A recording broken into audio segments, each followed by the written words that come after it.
वक्फ बोर्डला 10 कोटी रुपये देण्याबद्दल प्रशासनाने काढलेला जी.आर. रद्द. नमस्कार, मी वृत्त निवेदिका मीनाक्षी गुंडके.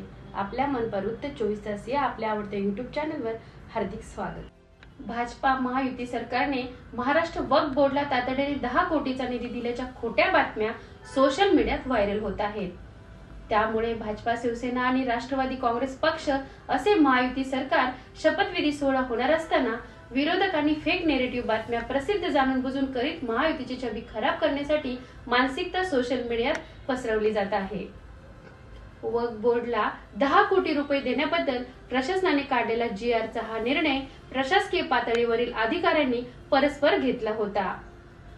मात्र भाजप नेत्यांच्या तीव्र विरोधानंतर हा निर्णय आता रद्द करण्यात आला आहे. वक्फ बोर्डला संविधान स्थान नाही यावर भाजप, शिवसेना आणि राष्ट्रवादी काँग्रेस पक्ष ठाम आहे.